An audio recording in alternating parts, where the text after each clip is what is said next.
That's the misconception. It's 90 kilowatts, I want to get 350 kilometers out of it. I drive it till the light goes on and then I charge it. Don't drive an EV that way.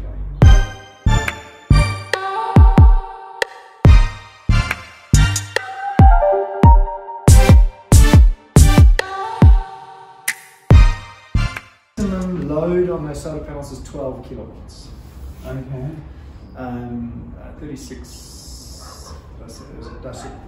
12 kilowatts. And this car draws 7.7 kilowatts per hour. Okay. So 7.7 it can draw. So if you imagine, there's a principle called energy storage and immediate energy availability. That's the maximum. So the maximum energy availability of the panels is 12 kilowatts. Did I get it right? 335 times. So it takes about 32. 12 hours to charge. No. So and that's where people, it will if it's flat. Okay. And I'll turn the car around, or I'll plug it in now for you, and then you'll see. Well, we'll do it visually. You can actually do the whole process. So you'll see that the car draws 7.7 kilowatts, right? It'll take about, you're right, your maths is right. If you do 12, if the car's totally flat, it'll take 12 hours to fully charge it. And that's where the misconception is. People don't, you don't drive these cars like you drive those cars. So it's empty, yeah. You don't. That's the misconception. It's 90 kilowatts. I want to get 350 kilometers out of it. I drive it till the light goes on, and then I charge it. Don't drive an EV that way. It's the ABCs of owning an EV are always be charging. Okay, so every time you get home here, you plug the car in. Now, what I've found is it charges. The energy requirement that I need is about 2 to 3 hours of charge a day.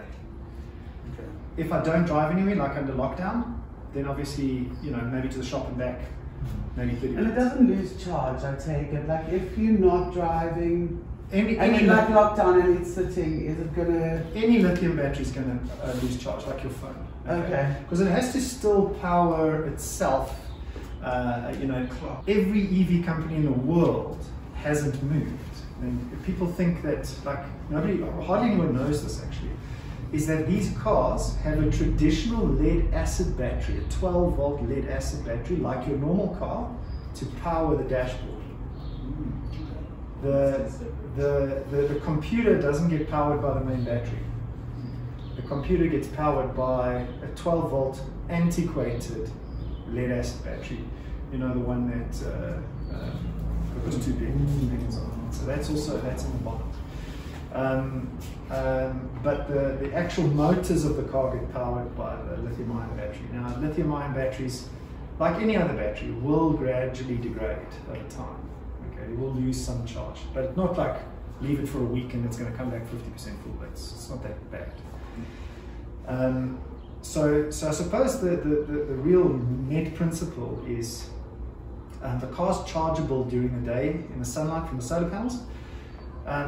When there's not enough light, okay, the UPS system is set up to, first of all, prioritize the solar panels. Second, prioritize the batteries in the inverter cabinets.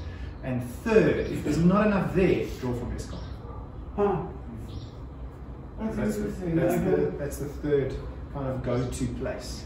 So let's say basically, if there's nothing, your stored energy goes there, you have stored energy, you can use it till the next day. Yeah. Yes. So in changing your mindset as an EV driver, you've got to manage when the sunlight gives you the availability. Okay. So what I do is I'll plug the car in at about 7:38ish PM in the day, yes, and I'll let it charge, and 2 to 3 hours will be charged before 11-12 o'clock in the morning, because now we're under lockdown. It's possible to do. It'll be fully charged. The inverters then, it takes at 12 kilowatts, right? It'll take 2 to 3 hours at the most to charge those batteries from 0 to 100%. Now, those batteries are also not designed to go down to 0. They only get designed, well, we've set them to go down to 50%. And the reason we've set them to go down to 50% is in the case of load shedding. So there's 50% stored energy always available. So if Eskom's power goes out, it then reverts to the 50%.